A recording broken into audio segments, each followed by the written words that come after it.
Okay. And we've got out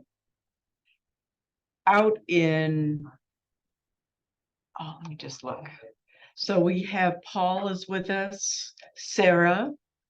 Is there anybody else? Nope. Okay.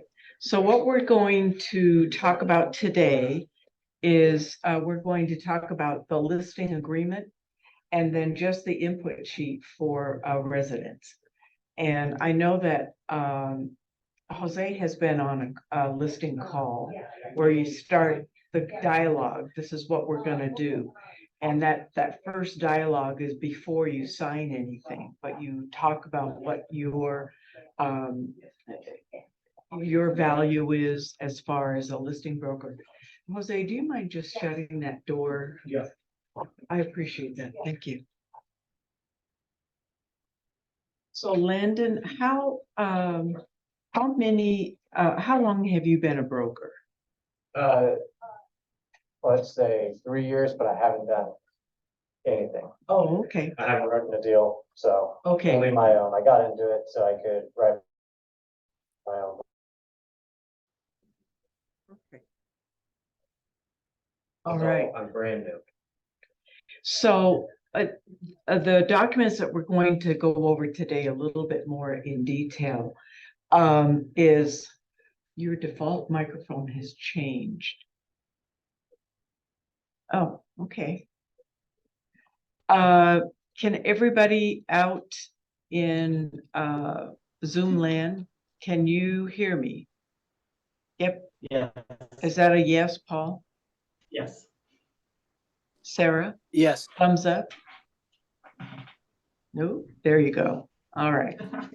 So when we talk about going out on a listing appointment, then one of the things that you're going to talk about are all the things that the seller is responsible for. And it's really interesting because this listing agreement, Form 1A, and there's also one that's 1A SWF. And on that one, like where it says number 1 definition, MLS, there's a blank line there, and you use that for Northwest MLS and then KW MLS. And that's one reason why I like to use that form. So it starts out very simply. You've got your sellers. I'm just giving them the Wi-Fi password. Oh, okay. Sorry. No, that's fine. It starts out very simply. The sellers are going to grant the company, Keller Williams Realty, North Central Washington. That's the listing firm.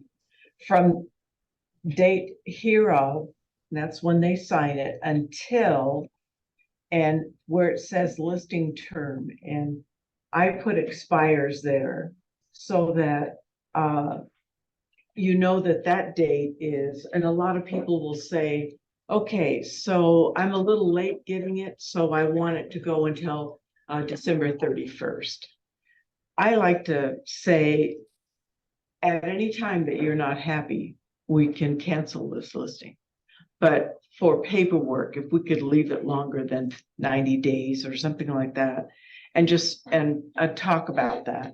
But you'll want to know when the term date is, when it expires. So then you go into the property street address, city, county, and zip, and as legally described on Exhibit A.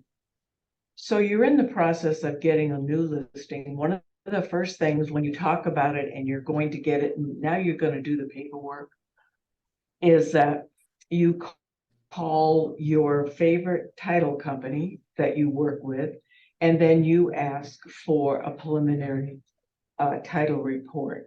So that will need to have the seller's names, the property address, the tax parcel number, and let me think if there's, and then I always include a copy of like the county records, for that tax parcel number. And so you can, with that, you can order a preliminary title report. So when you get into your listing input, then you want to be able to put who you've opened title with. And if there's a favorite escrow person, that helps. Now, the reason I underline legally described on Exhibit A, if I look down here toward the end,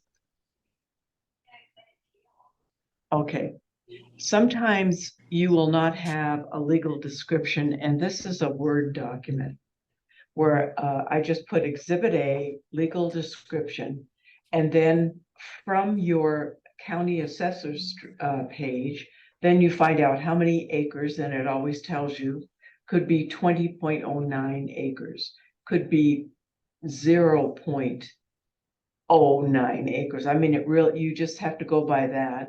And then Chelan County, if you're in here, tax parcel number, and then whatever the parcel number is.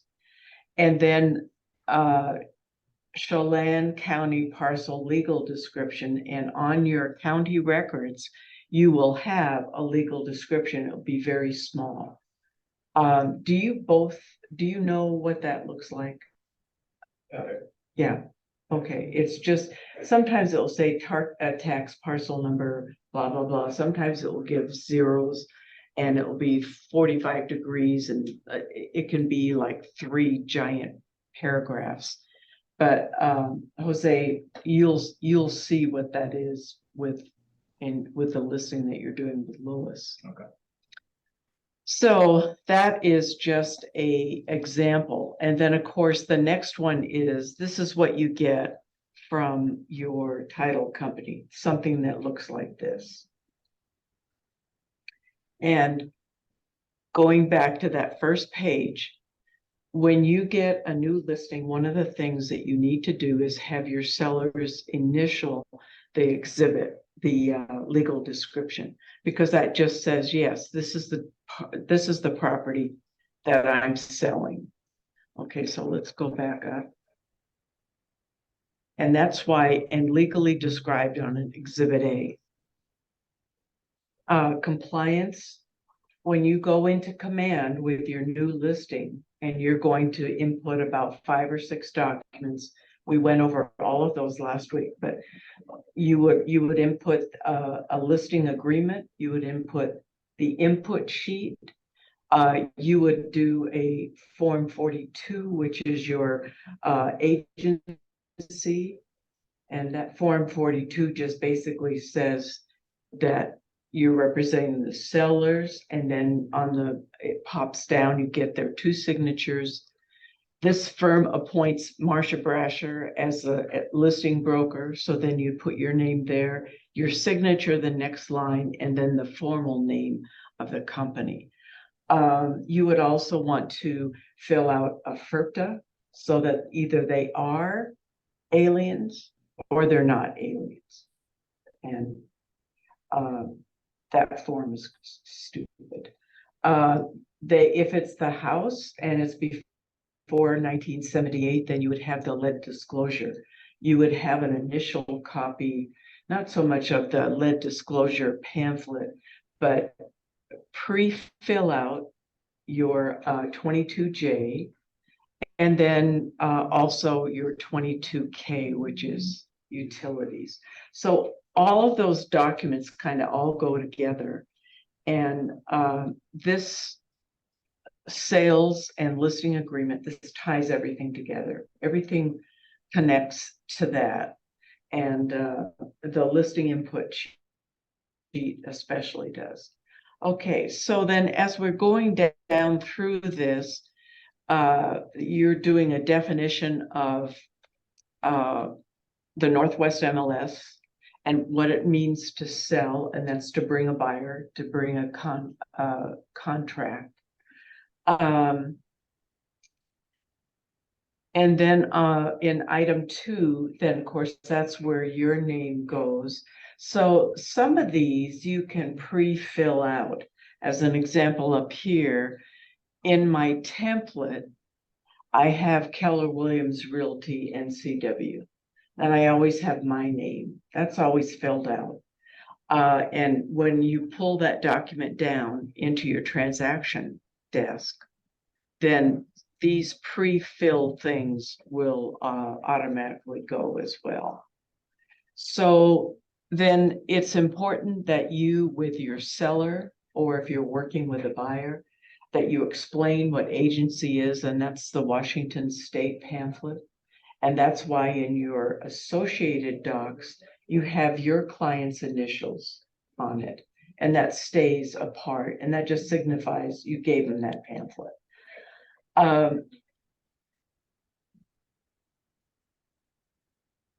The very first thing when I meet a customer before I have contracts or anything like that is I usually hand out that Washington State pamphlet.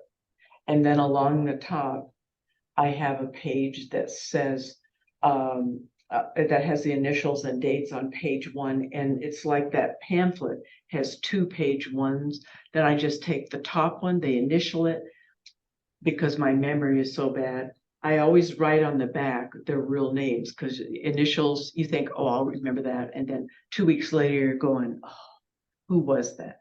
Also in your calendar is a good place to commemorate that. So it's really important for your client to know that you're either a listing broker, you're a buyer's broker, or you have dual agency. And one of the things to remember about dual agency is if we have a contract in our company, Russ is a dual agent because he is representing both the listing and also the buyer that is buying. And so if we become the dual agent, then we need to have it in writing that everybody understands that. Your Form 42 is really good to be able to do that, because on that it shows that you're representing the buyer and the sellers, and it can be all listed out there. So any questions on agency? I have a question for you. What is the difference between a client and a customer in real estate? A client is signed and Easy as that. Somebody may call up and you might answer like the office line, and they want to have the listing document for one of our listings. So you may send them out information. They say, is there a CC&R on that? And you look up and you're sending them information. That's a customer. But when you have signed them, then they're your client. And remember that all of your clients are actually Russ's clients. And you as a sub-agent have been assigned to take care of them. That's why on contract review, I always say Russ, and and then I add your name, because it is to both of you. And then that way he knows about the quality of documents that are going through. Okay. So section 3 is just your determination of how much time do you need for a listing.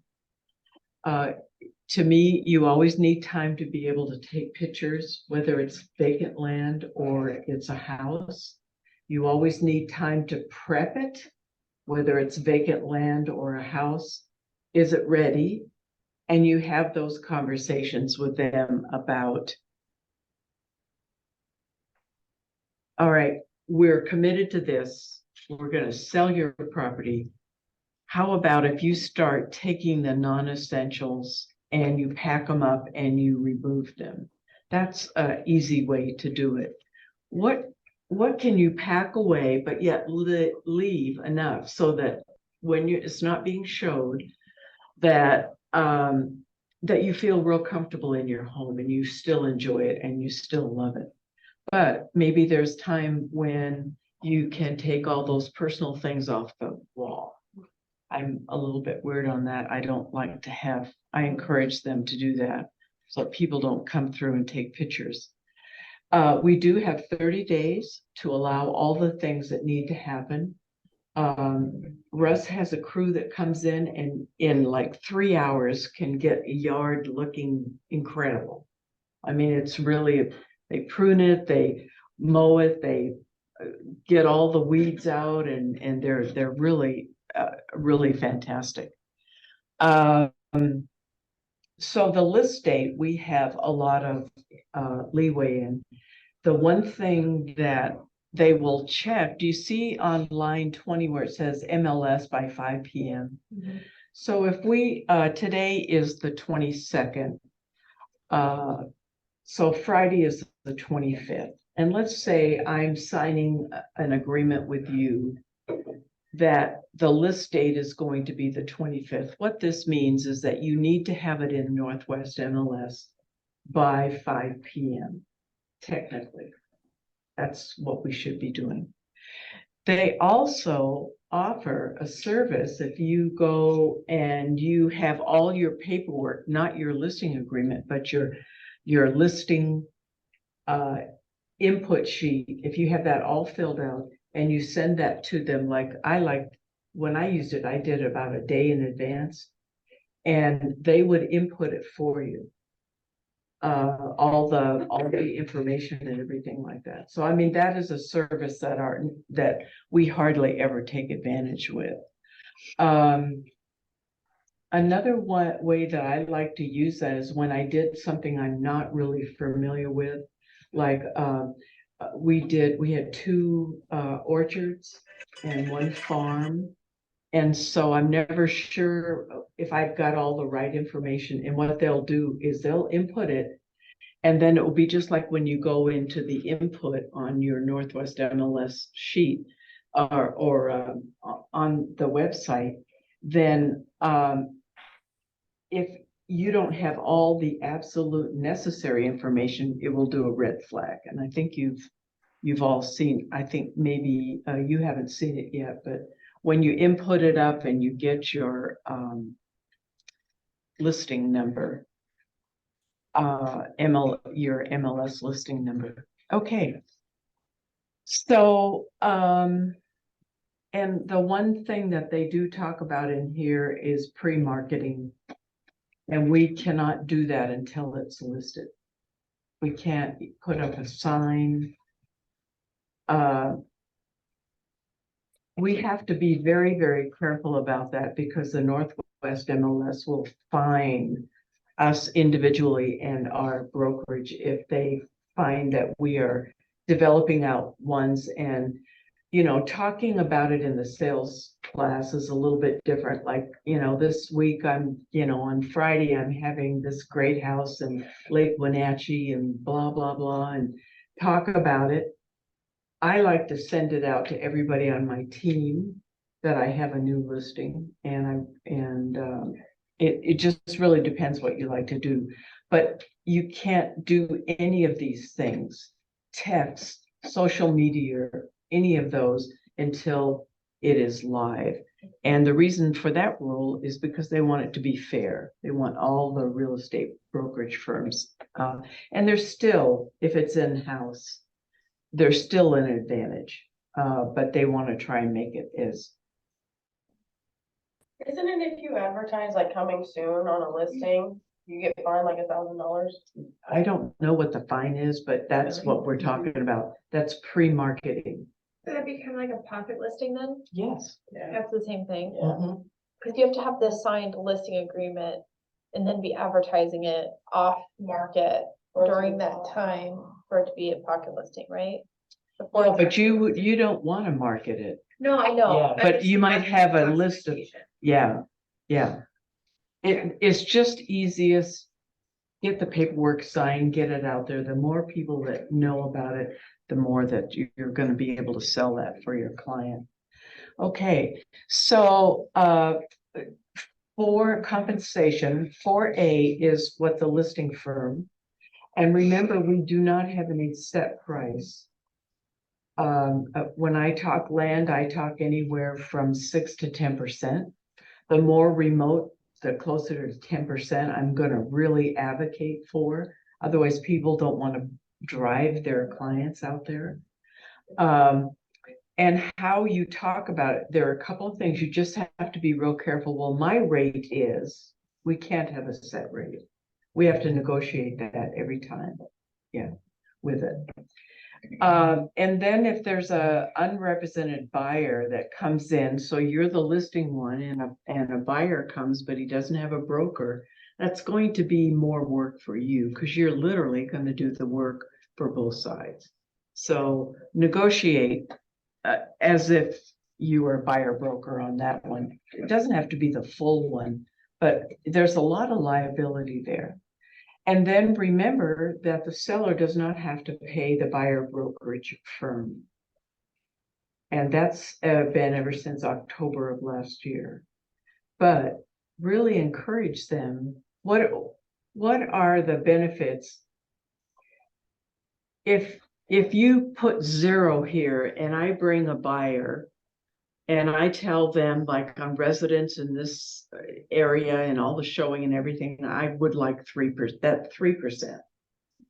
Okay, so now we have, and the buyer, and you signed your buyer's agreement. So now we have somebody that has 0 that they're going to pay for the buyer brokerage. What's the first thing that buyer broker is going to do? Well, there's a few things, because if the buyer broker, the buyer and the broker had agreed in their agreement that on a certain percentage that the agent was gonna get paid. If you're offering nothing, then the agent might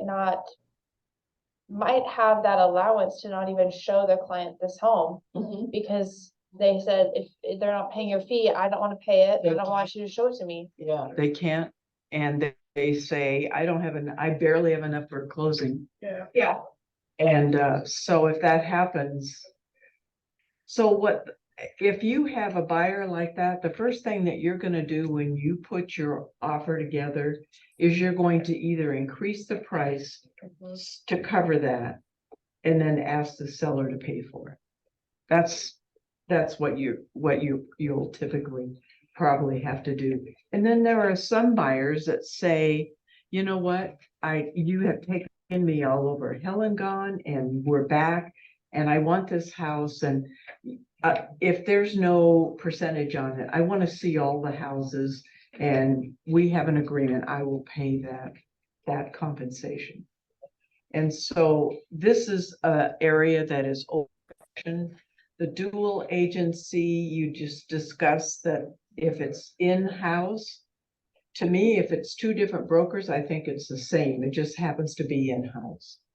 And I don't think that should be, but if you are acting as a dual agency, and let's say you are going to list it at 3% and the buyer broker gets 6%, and you say to your seller, if I'm the dual agent, then I will give you a break there, and I'll do that for a total of 5%.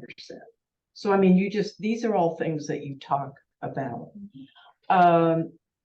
If you see down here, the non-member buyer brokerage firm, when you go through this is the difference of possibly selling your property or not. And this is really important to go with them, that they understand. This just says they're going to pay it even if they don't belong to Northwest MLS. And so that is important, and that opens it up.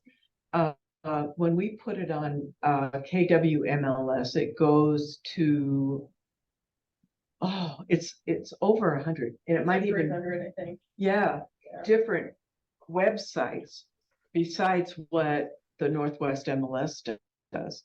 And so I think it's really important that they understand we're going to put this out here. So we may get people that they're licensed, but they're not in our MLS. So, with that paragraph and having them check that, questions that I've got, well, what does that mean when it comes to, like, why is this specifically added in the contract? What would that mean? And I guess when I've answered it, it's more like, well, they most likely just don't have access to the same forms that we do, and so I just had that conversation with them. But I've never dealt with somebody that hasn't been in the same MLS as us. Do they submit with different documents? They use the same ones? They're very similar. Oh, okay. Yeah.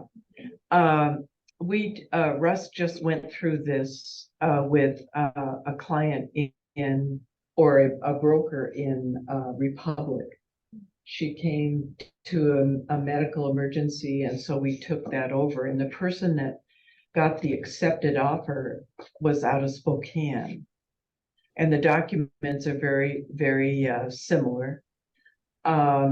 We went through it, and so then you have an issue with how do they get in to see it? How do they show it if they don't have an E-key with Oh, yeah. Northwest MLS? And so our solution there was we put a contractor box there for them. So you might think about that if you're getting many outside of our own MLS, that we accommodate for both of them. Because we want to help, we want to make sure we sell that property. Can't they get a pin too, though, for Northwest MLS? I don't know that. The question was, can't they get a PIN? I think you have to pay that, what is that monthly fee? Like $13. Yeah, somewhere around there for the app. And then you have to be, I believe you have to be a member before you can get that. That's $250, I think. Yeah, Yeah. okay, so expiration of the listing term. This relates to you sign somebody up and you sign them up for 9 months. And then the listing expired or they cancel it. And we agree to that. What this means is how many days after do they need to be aware and acknowledge that if we brought a buyer, then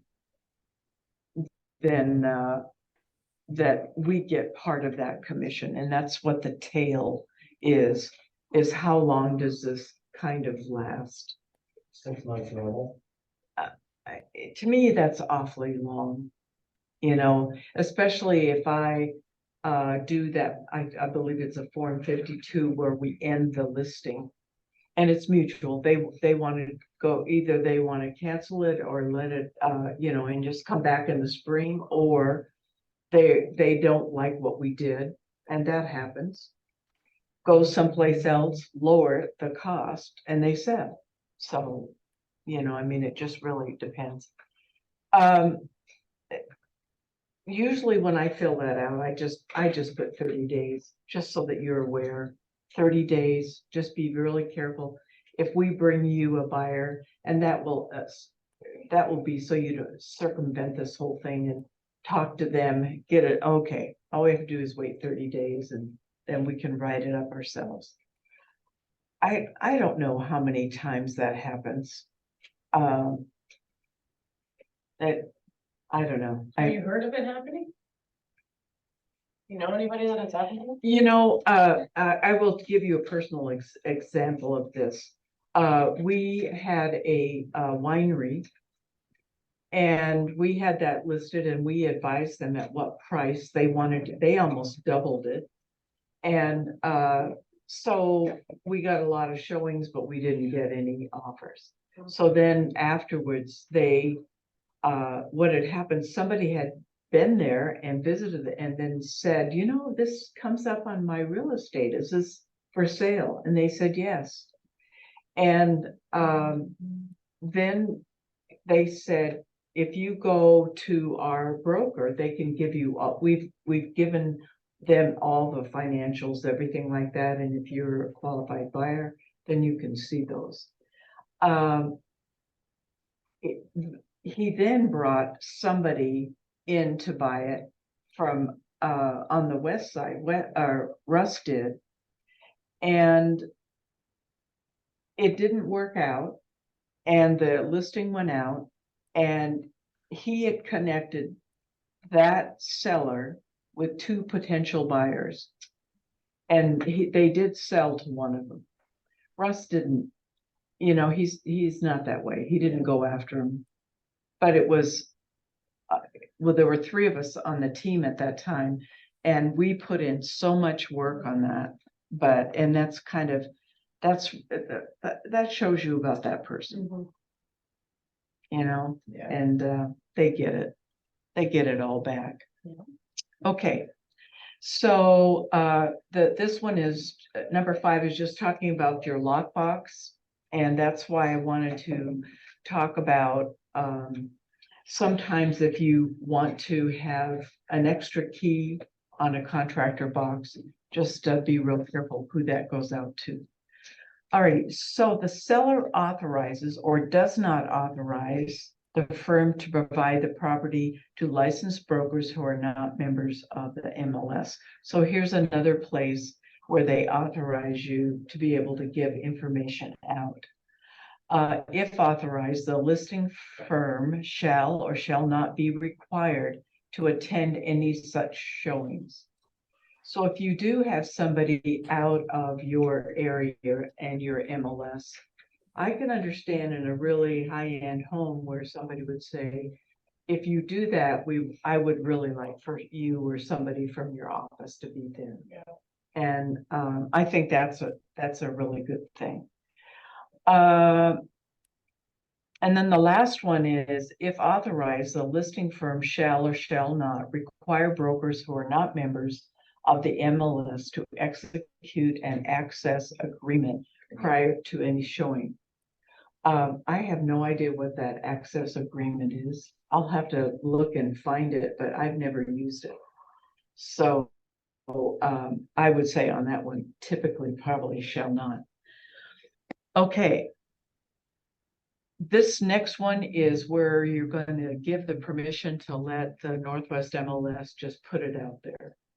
And because a lot of people will not ever, they just get their information from Redfin or Zillow or someplace like that. And that's what the Northwest MLS does. And also in here that we have to report the sale of it. And I believe that deadline is 24 hours. I believe at the first of the year, they're going to start fining if you don't file your records within that certain amount of time. If it's brand new information like this and you just set up a brand new listing and it just went live, then you have 48 hours to put that into command so that the office has a copy of everything. Now, I think they're really going to look at when did they sign it and when did you input it, and they're going to start doing that as well as some of the other information.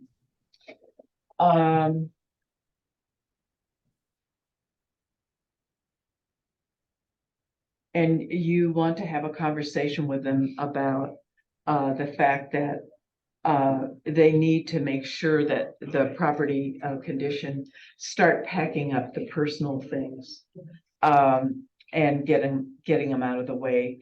And always no valuables, nothing that people can walk away with. And if you have like a family of 4 and you can just ask them, if we could all stay together, that would be really great. Because I think that's where some 7-finger or 10-finger discounts happen when they get separated. On line 80, it says, seller is advised to notify seller's insurance company that property is listed for sale. And I don't know that we are doing that, where we're telling our sellers, you need to notify your so that they have adequate insurance for if they have open homes or when it's showing or whatever, just to make sure that they're covered. And in here it says a seller should request a vacancy clause be added to the seller's insurance policy to be able to protect them. Somebody gets in there and it's vacant and they do vandalism. Anyways, it's important, especially if the house is vacant, make sure that your sellers know, go to the insurance company and do I need to add a little bit more until I sell it?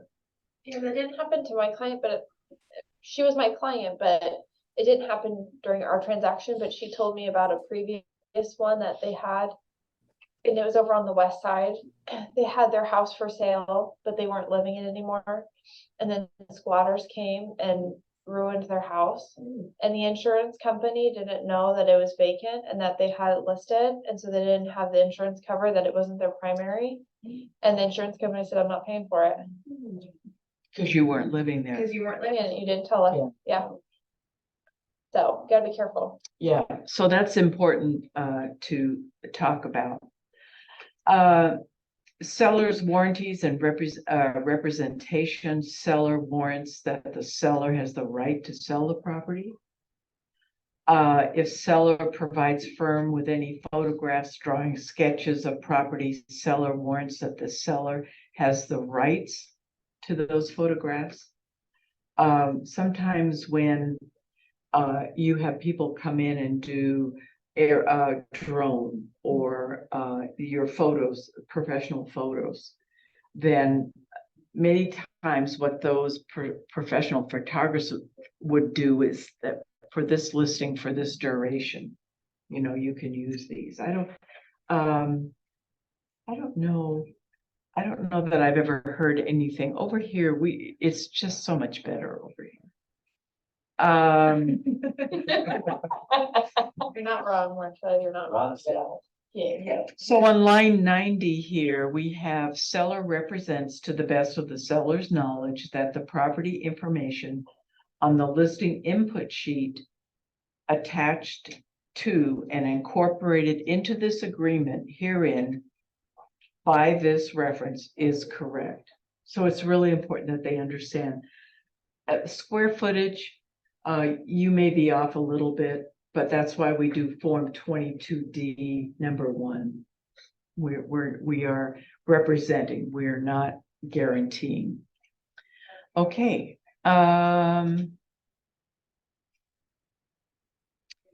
Fair housing.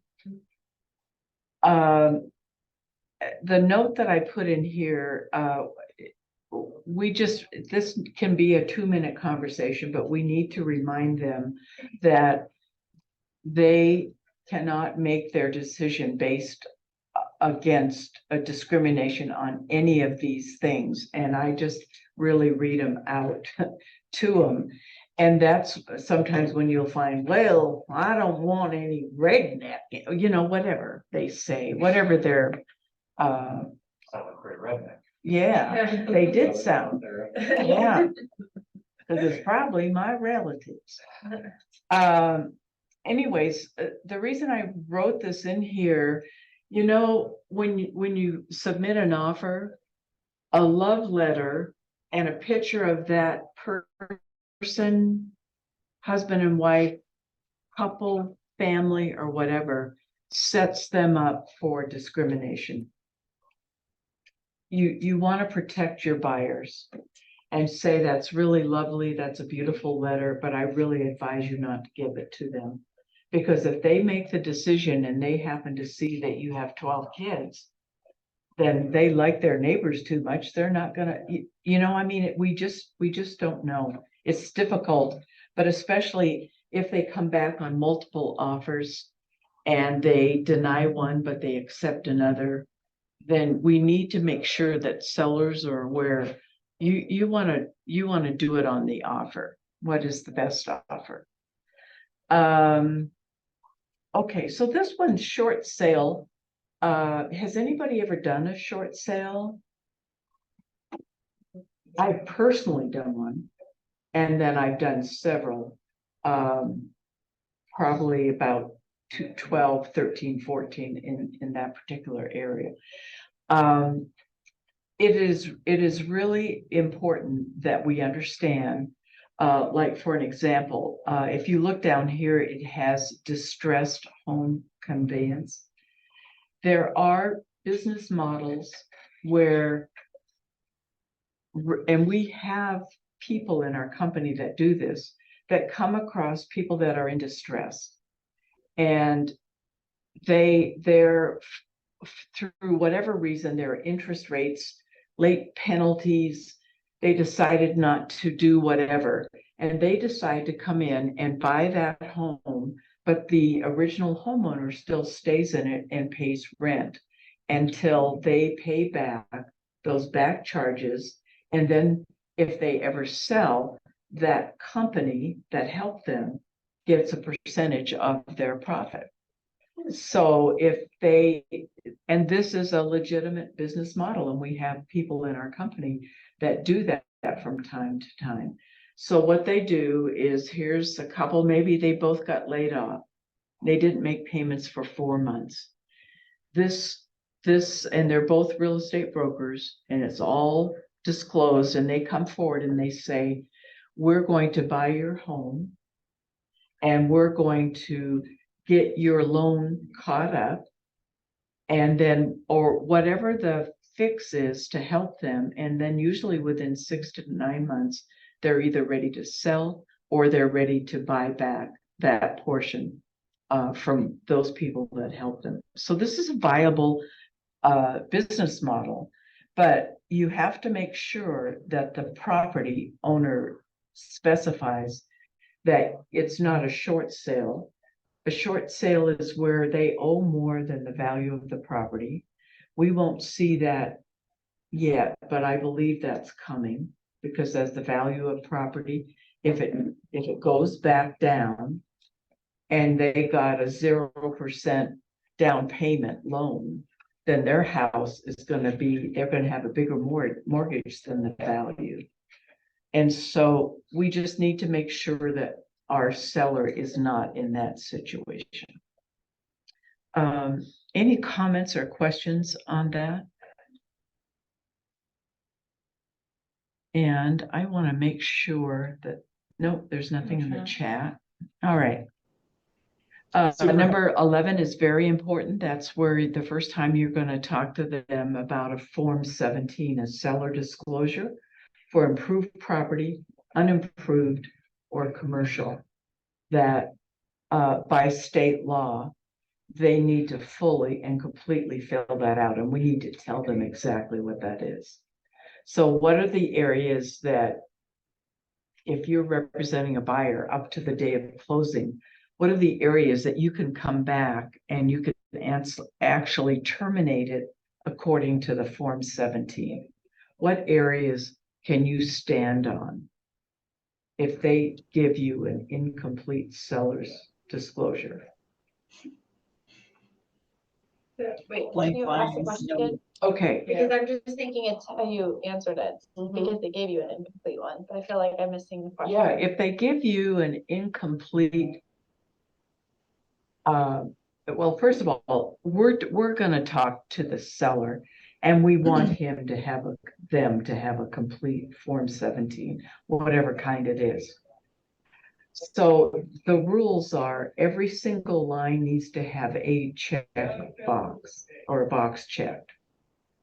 Okay, they need to initial everything on the bottom left-hand corner, I believe it is, for pages 1, 2, 3, 4, and 6.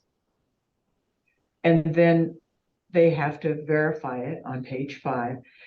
Then the other one is when if they answer any question yes, you need to talk with your seller and make sure they meant yes. Because sometimes it will be a yes answer, and then the next one you will see that no, they shouldn't have answered that yes. And so you need to check that. Before you upload it, you need to make sure it's complete. So there are no blank lines. And the only exception is if they fill out the lead disclosure, there's a little NA up here. Well, you fill this out, so you don't have to do that. And then the most important one is structural, that's section 4, or environmental, that's section 7. If they answer any questions that have an asterisk with a yes. You have to explain it on page 5. If they answer yes and they don't explain it and it's fully filled out, because they didn't explain it, then it is a possibility that a buyer could get out on the day of closing because the Form 17 wasn't filled out properly. And so it's very important that when we talk to them about the Form 17, when I look at them, not on the computer, but when I look at them in their hard copy, I take a ruler and I literally go down every one and make sure. Now I've reviewed so many Form 17s that they just pop right out. Okay, closing. This first sentence right there, seller shall furnish and pay for a buyer's policy of title insurance showing marketable title to the property. So if the buyer wants extended coverage, then they pay the difference, but the seller always pays for that. Seller shall pay real estate excise tax and 1/2 of the escrow fees or any portion of the escrow fees or any fees or charges as provided by law in the case of FHA or VA finance sale.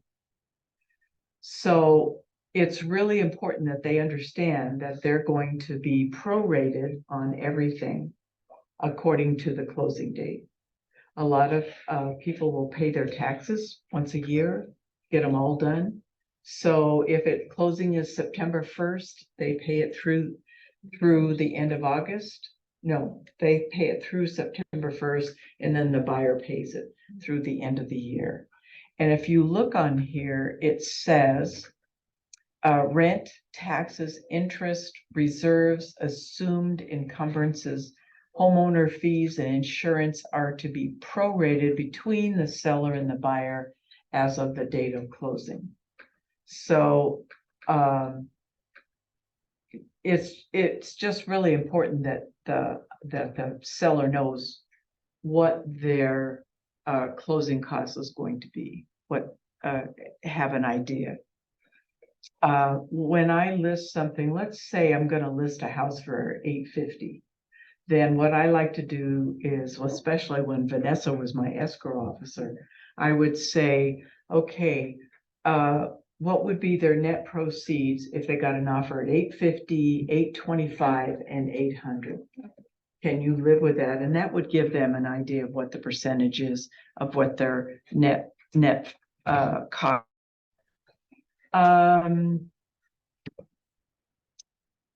It talks in here about FERPTA and how important it is. It is, as a listing broker, it is very important that you make sure that they fill that out properly and they understand. If they have a Social Security or a tax identification number, then they're in the M-Not because they are registered with the IRS. And escrow will get that information from them. And the percentages vary. I've heard up to 25% of the sale if they are an alien. That will be reserved for IRS. And then after the IRS comes in, does their stuff, if any left over, it's sent to the seller. All right. Okay. This is where you can explain the earnest money. If a buyer breaches a contract, then the earnest money is the equivalent of liquidated damages.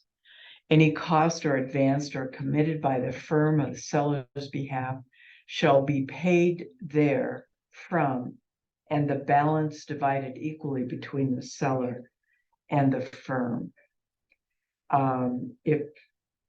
If you did something for that buyer, if you paid for deep cleaning as a firm, and that's what that means, and the seller to understand that if there are those things that we did, then we get reimbursed out of that. this is pretty straightforward about attorney fees. In the event that either party employs an attorney to enforce any terms of the agreement and successful, the other party pays for a reasonable attorney fees. In the event of a trial, successful party shall be entitled to an award of attorney fees and expenses. The amount of the attorney's fees and expenses shall be fixed by the court. The venue of any suit shall be the county in which the property is located. So, that's just something that we just have to explain to them if that happens. And that's why if we're fighting over earnest money and, was it, yeah. And you just did a stellar job. It was $5,000, wasn't it? Yeah, And the seller felt they should get everything, or? the buyer wanted it back because it was 2 100%. days, yeah, Yeah. 2 days before closing and they wanted it back out. And there were no legitimate reasons for it. So she negotiated that the buyer got 1,500 and the seller got 35. Yeah, so good job. What was that on? My, the mobile home unit? Oh. Okay, so on this listing agreement, then you have your seller sign and date it. And then you can put your company name in here in your template. And then, of course, your date. The things that I see the most that are forgotten are the broker's signature. And then sometimes the seller fills it all out perfectly and then they don't do the initials or the signing. So, and that is that.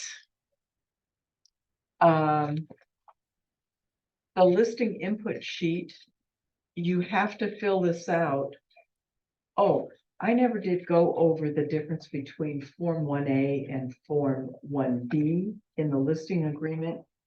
Form 1A is the one that we have exclusive right. Form 1B says that the seller finds a buyer, he does not have to pay brokerage commission on that. So we always want to do 1A.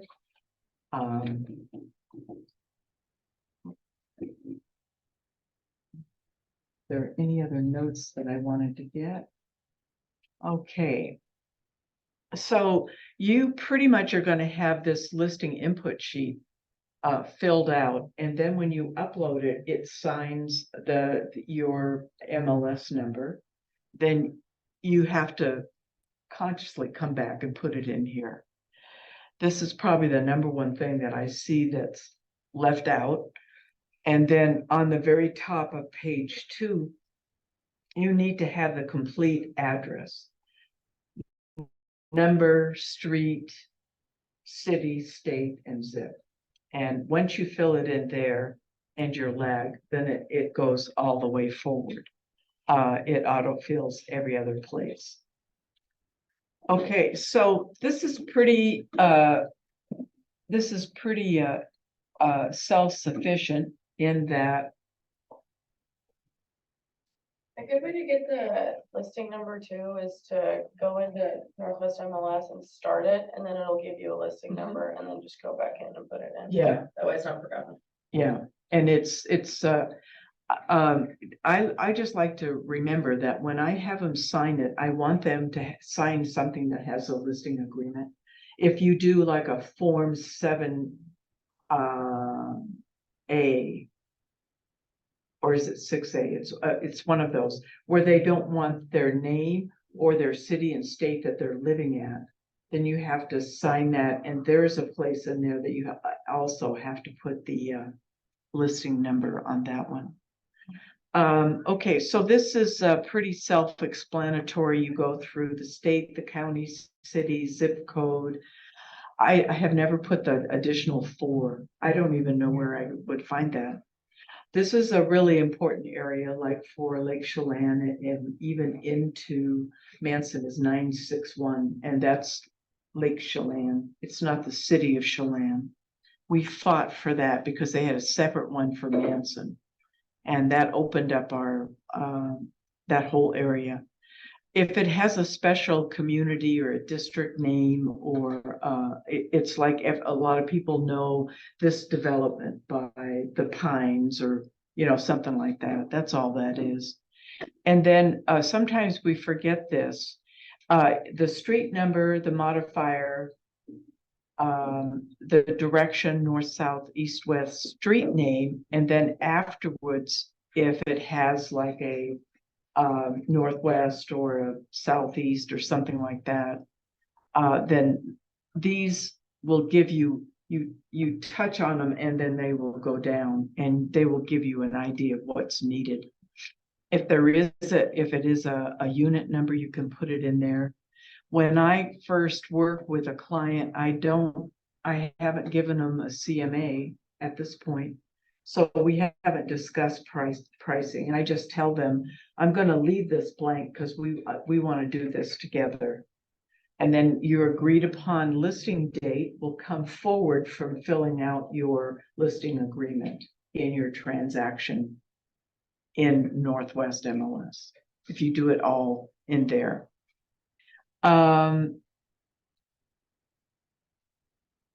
The listing and the expiration date, as you put it in here, tax ID number, and this here, I just put a note when you receive your preliminary title report, then use that as your exhibit A, and then have them initial it, and then upload it into Command, but also in the, so you'll be fined if you don't put it in your associated docs on your listing.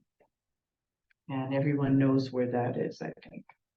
Okay, here, now this is fairly new. We can put the title company that we have it with, and also an additional broker remarks.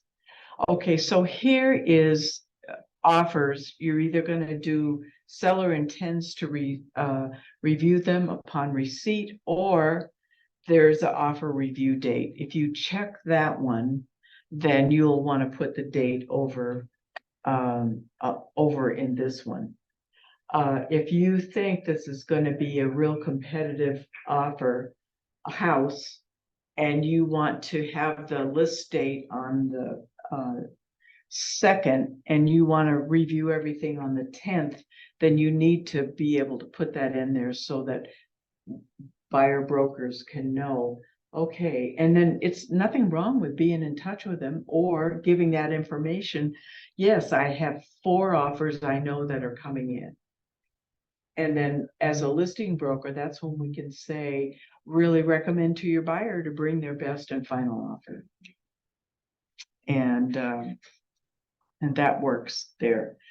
FERPTA, it is amazing how many times a listing broker doesn't put yes or no here. We should know by now if they are aliens or not. And I don't mean by the size of their head. This is always yes. So in my template, I always put it there. It's really hard to sell something if it can't be blogged or, get out there. So I always say, if you want to go in the MLS, those are all yes. You fill in the buyer brokerage commission. And like it can be 3, it can be 3/1.5, which means the first 100% they get 3%, and $100,000, and for the rest of it, it's 1.5%. I think Sydney said something about the allow automated valuation. So if you don't, like, if they don't want their home and Zillow to say like it's valued at this price when it's listed at this price, you put no for that one. So on this one right here, Yeah. you could change that to no if they said they didn't want the value of it. And how I deal with that is I say, well, that's a value based on 100 homes. And they don't know how nice your house looks, and they don't know. Yeah. And over here, they know nothing. Yeah. So Well, yeah, it's just an algorithm. yeah. Year built is usually it can be like the original year built, or if there was a major renovation, like in 1998 or something like that. So you could have different years here. If it was, say, a new construction in 2020, then that's the effective year. I like to use public records. If you say customer, you need to, if the customer is the one telling you, then you need to put that in there if you haven't verified that. This is really important, and on the square footage, let me see. I'm already.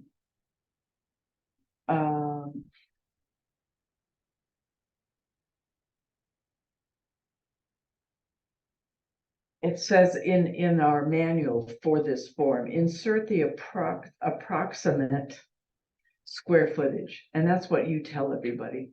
And let's say it's 1,532 square feet. Then it's really easy in your marketing remarks to say 1,500 square feet or plus, to be able to, and then, but you just always remember you're in approximate, and you exclude the garage. Do not include attics or basements unless they're finished living spaces. If there's a furnace in the middle of the room and it's storage, but maybe you have a third of it marked off and it's a little man room or a cave of some kind. The definition for living spaces, can I stand up in it? So you might have a really cute little attic that you have for your grandchildren that they can go up and play. You really technically should not include that because it's not livable space. As an adult, you just can't stand up and so that's kind of the rule of thumb.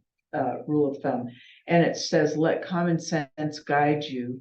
And bulletin number 15 with the Northwest MLS will give you information on that, but that's really important.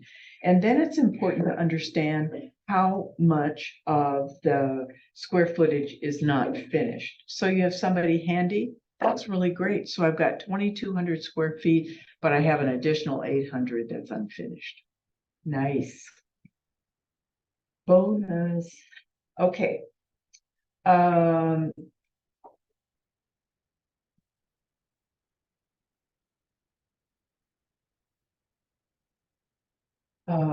Let me see, square footage source. The most preferable place is public records, or if you put from the seller.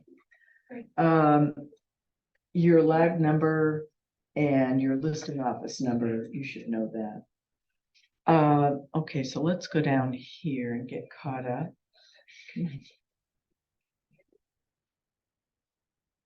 Okay, and so now, if you're co-listing it, and I find a lot of people are doing that, and I think that's a great way to be able to get almost double the power when you co-list it. Okay, so possession is really important. If somebody has a lot of stuff, then you might put C remarks and say that in the broker remarks, seller requires a minimum of 30 days or 60 days to be able to move all their stuff out, just so it sets the expectations of the buyer. Okay, so then showing time, this is very important.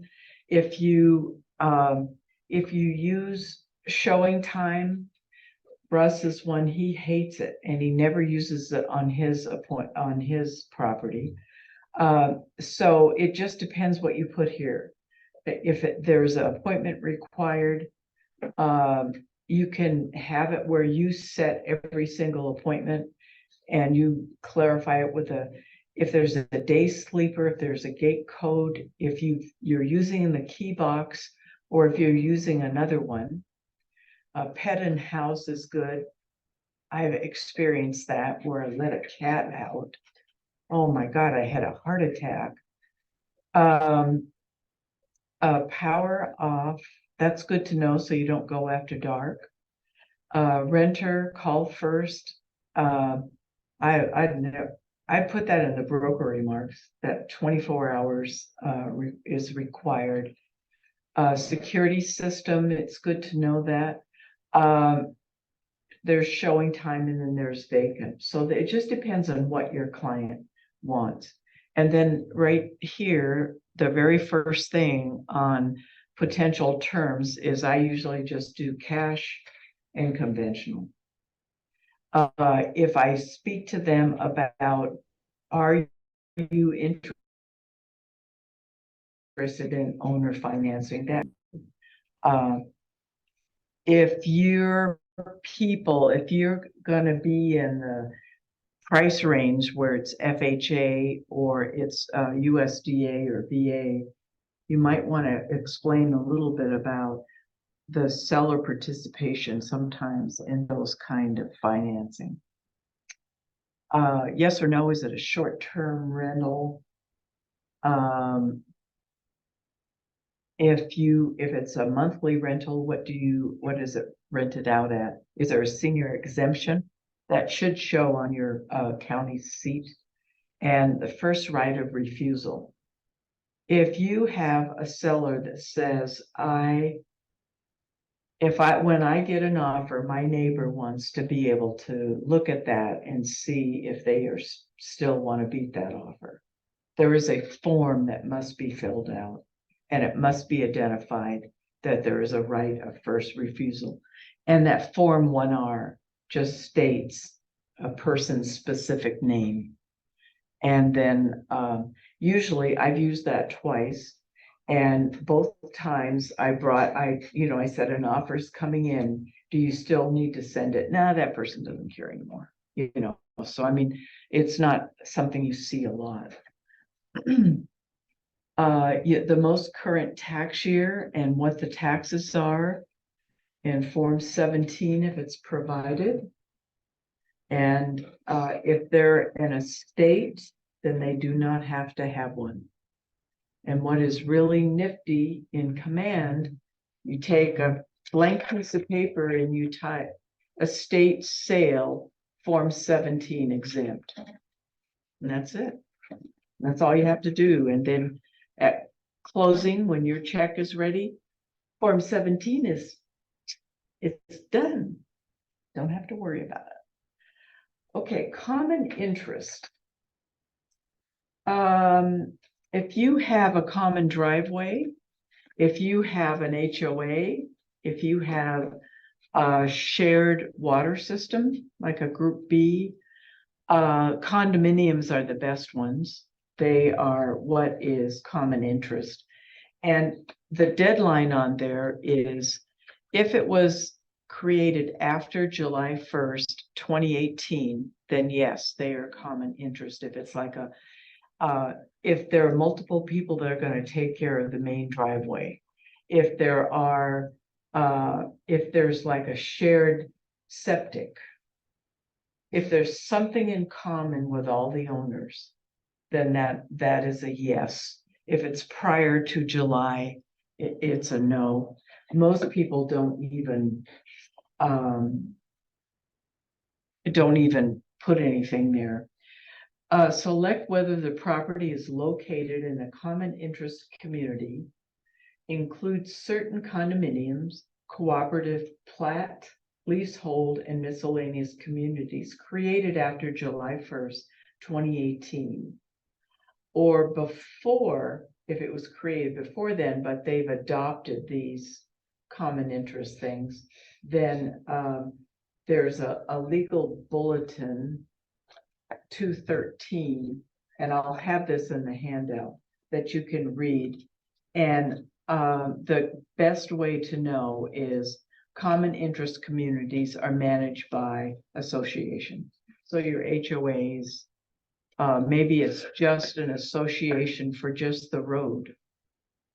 Majestic Heights in Manson has that. And so this just kind of gives you information if you forget what that is.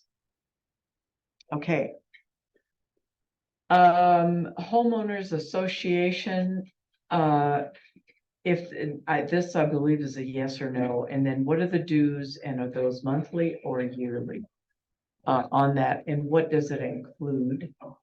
You also need the contact name and the association's phone number.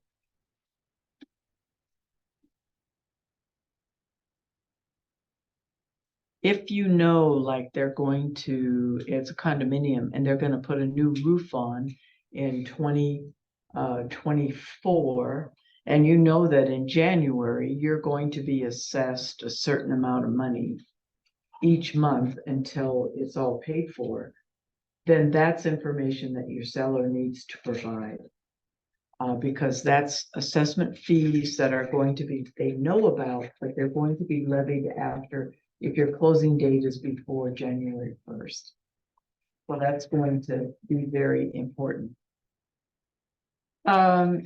School districts, your seller will know what school district they're in. And then when you put down it, say, let's say, Wenatchee School District proper, then when you hit the elementary school, it will list all the elementary. I like the one buyer to verify, because they may want to take their kid over to another one. So, and I do that for all of them. I find out what the school district is, the owner's name. Usually, I will, it's on the tax ID thing. So, I mean, I usually put their name.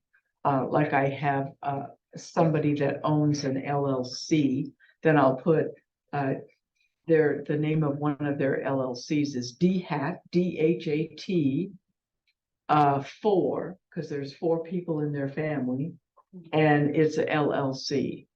That's all you need to put there. You don't need to put the person that's the managing member or anything like that. The phone number is automatically not put out there anymore. So that's not, that was effective, I believe, last October. Occupants, type, phone number to show should be your cell. The owner's city and state, unless they signed that 7B. And if it's vacant, then there is you can put the owner's last name or you can put vacant. Then you have to identify these 3 things. Is it bank or REO? And right now we're not seeing those, but we will start, and that will either be a yes or no. Is there a third approval required? In a short sale, or maybe it's an estate sale. We have one right now where the trustee of the estate is one signature, but the estate attorney is the second signature. So in remarks, you would put that information. Auction, yes or no, and I've never used that. You make sure that the seller and the broker initial each page. Then the rest of this you go through with your seller and you really pick, what do you think about the view? The one thing that's almost always around here is territorial. I mean, my gosh, that's almost in every single one. Can you see a mountain? Can you see a lake? A river? No sea. If you can see a sea, then we need to help you with medication. Is it leased land?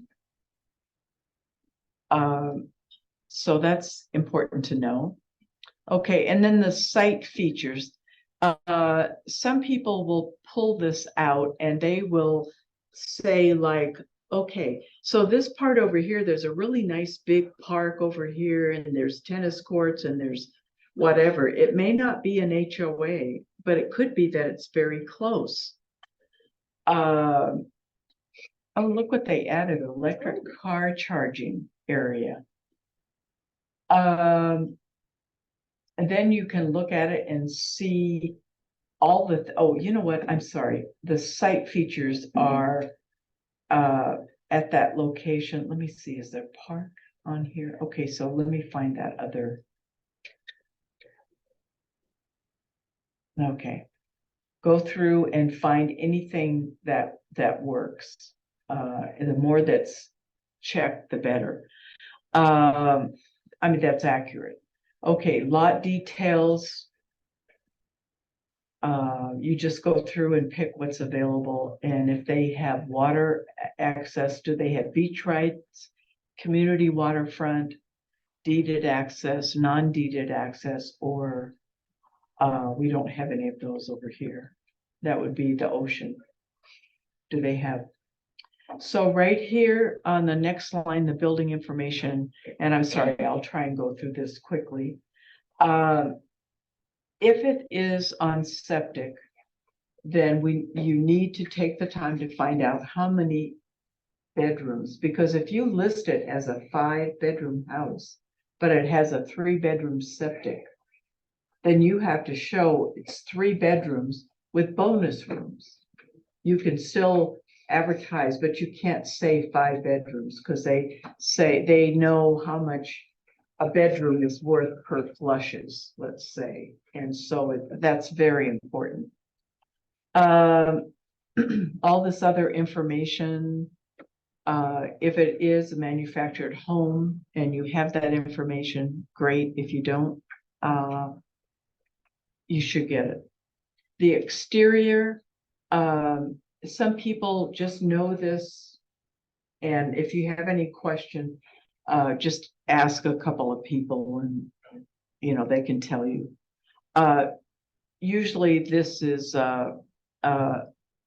poured concrete, or it's post and block, or they're going to know what that is, especially if they built it. And then the roof, what is it? I always put home faces, because when it gets really hot, I really like to have my home face the east. Does that make sense? So think about that. Which way does that, in the summertime, am I going to get that beating down sun? Or if I'm a sun goddess, do I get that sun?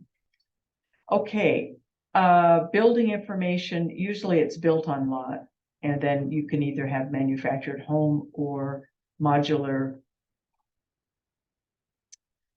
If you check anything here, then let's say that they were built with extra wide doors. Well, that's nice to advertise, so that if somebody has their entry door that's accessible for a wheelchair, or if the corridors, hallways are wide for that, or the bathroom doors, it is worth it to mention that. But you also have to have a Form 6B. That's a 3-page form that's real easy. You just sit down with your seller, you go through, you document it, and then that's one of the things that are up there. If you check one of these boxes and you don't upload a Form 6B, then you'll get a notice, a compliance notice from Northwest MLS.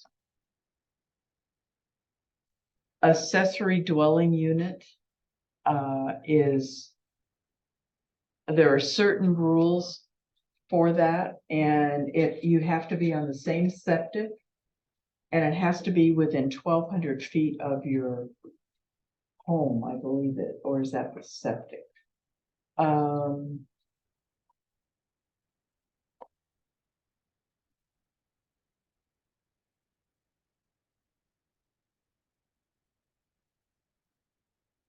It says, check if there's an approved accessory dwelling unit, ADU, on the property, and indicate if the ADU is attached or detached from the main structure. If the ADU is detached, insert the finished square footage of the ADU. Note that the square footage for the attached ADUs will be included in the main structure square footage calculation.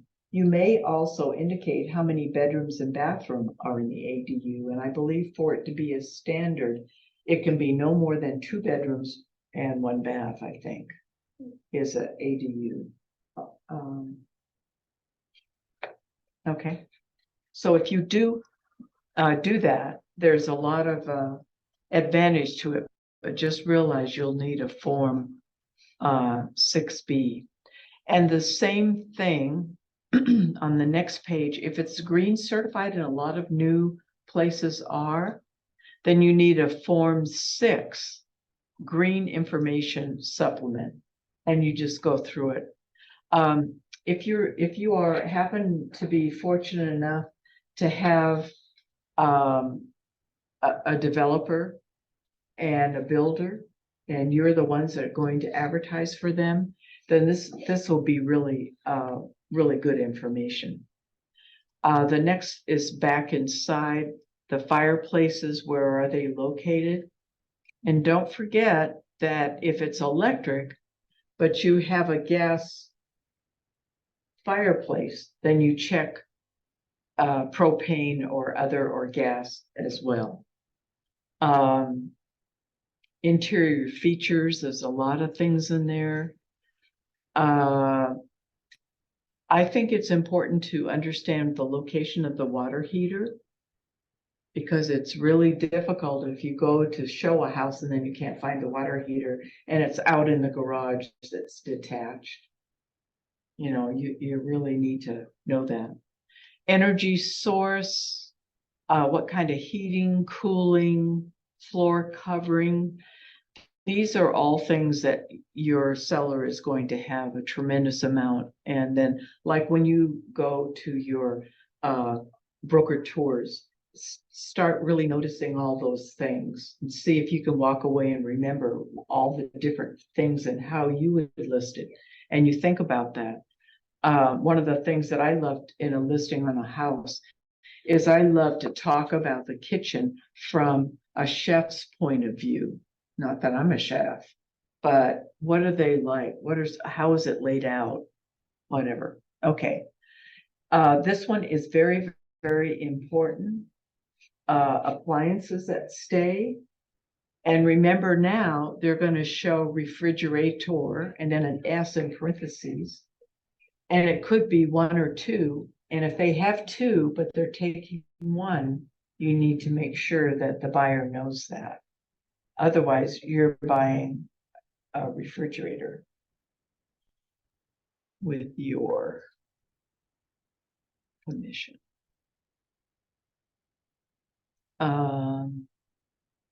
Oh, here's where I was talking. I'm sorry. Community features can be neighborhoods and playgrounds. I mixed that up. I apologize for that. And then the type of water. Private exempt wells can either have one person, and that can be, or it can have a shared well exempt. So a private exempt well, you can use it for both one person or you share it. And so that's kind of good information to know. Irrigation comments, and it's interesting how many of us do not put water company, power company, sewer company. I know you're going to put it on a 22K, but this really helps people to understand. Did you know that Chelan and Manson has a bus route? It's 21. It's the same. It's the one that goes from the barn to Indiat out to Manson and back. All right. Here's more information. Approved accessory. And just remember that when you do primary bedroom and you count your number of bedrooms, you do primary, and I have 2 other bedrooms. So that's a 3-bedroom. If it's primary and 3 bedrooms, that's a 4-bedroom. So just make sure that when you're all done, that when you're input and you look at that before it goes live, does it have the right number of bedrooms, the right number of bathrooms, etc. Okay. I wish you could read some of the marketing remarks. We have some really talented writers in our group. I like to ask the seller about living here. What are 2 or 3 emotions that you like? You know, and one of them was, gee, I drive down the driveway and that sense of I'm home. You know, that sense of feeling or whatever, or I like the solitude out here in my little backyard because there's nobody over there. Or there's a green belt or whatever. Ask them about their favorite things about their property and then be able to incorporate them. And then I always let them be a editor. This is what I'm thinking. What ways can you make it be better? Always they'll find spelling on mine, but a little quirky marks. Really important here to put your title company and where you have it. The buyer does have the option, if you have it with this company, they can go with somebody else. But realize that title companies are starting to get a little bit picky, and they might say, okay, if you're not using this, there's a fee for that. So we just need to be real careful with it. And if for some reason, let's say you're selling in a neighborhood and you just say Team Tibbetts has sold a lot and is very familiar with this, whatever those things are. Call the listing office for the gate code if you don't want to put it out into the world. I'm real picky about who I give the gate code to, because after a while, developments will have to change their code, and then you have to let everybody know whatever they are. Please do not put GPS. Use your GPS. If it is more appropriate on the other side, because if somebody gets to this direction and GPS is wrong, and it has been, and they get hurt, guess what? You don't want to do that. You want to give them written directions on how to get to that property. Now, there's no saying that you can't. What Tom does on our listing for our property is he'll go there on Google Earth and he'll be able to see where the the turnaround pad is, and he'll be able to get that coordinates, and then we put that up into the associated docs and just recommend that the listing broker download them before and hook into maps before they leave, because if you're in an area where there's not a lot of coverage, then it's impossible to pull that up. But if you get it before you go, then it's a lot better. I gave you an example of the legal description, and this is the one out of that. So any questions on the listing input sheet or the listing agreements? It's a lot of stuff, isn't it? If you have any questions, once we fill them out. Yes. But And a good No. thumb, if you have a form you're filling out, look on the express forms and see, you look up and it will have the form number, the name of it. And then on this side, it will have MAN is for manual. And I say this almost every single time. That has so much great information. If you don't understand or it's a new form, look at that. And then always, Tom and I are always, there aren't many days that we're not available. So if you have a question about it, then you can always come to us. If you're in the PC training productivity, isn't that right? I always think of PC as personal computer, but if you're in that, then as far as the contracts go, one of the things that we're going to start doing is we're going to start having a class where, okay, so you have a piece of land that you're going to sell. There's a chat. What?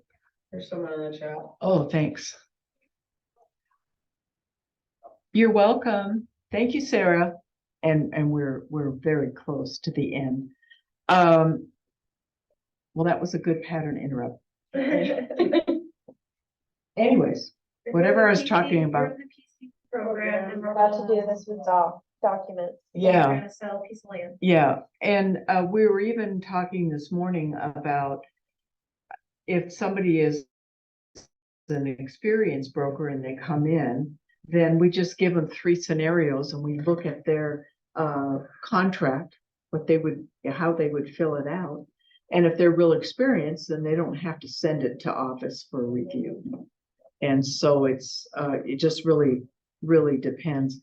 One of the things too is the best practices are not, we cannot say to you as an independent owner, what we can do is we can say, we recommend, our office recommends that these practices are best practice, and we'd like you to do it every single time.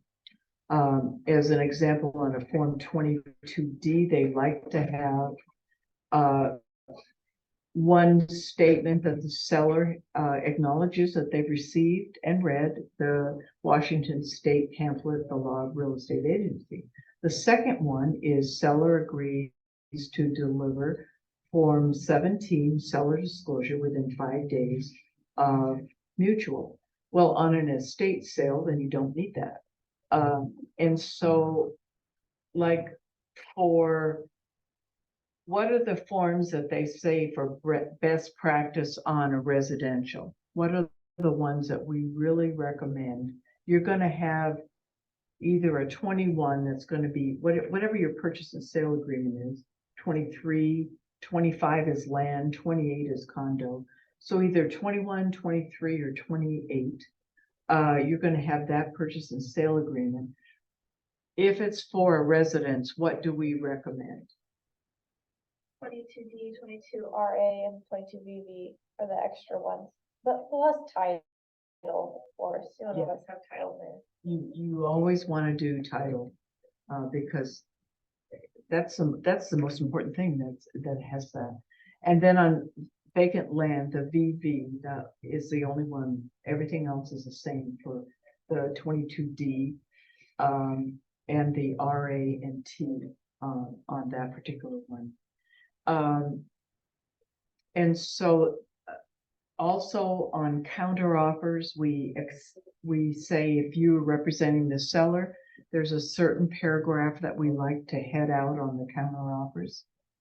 And we'll make sure that you have that if you don't have that. And then if you're representing the buyer, it is a different verbiage, and understanding how to fill that form out correctly. I think that's it. You guys, thank you so much for coming. I hope this was helpful and just help reinforce some things, help answer some things. Would you be able to send or email me like the listing agreement with all your red line stuff on it? Yeah. Okay. Yeah, I'll do that one. And then the one from last week had all the other documents that went with a listing of a home. Yeah. Okay, I can send both of those. Okay, thank you. Yes, you are very welcome. And I think let me see if I have. All right, if there are no more questions, I'm going to stop the Zoom. And that's a good thing because nobody else is here. Stop sharing.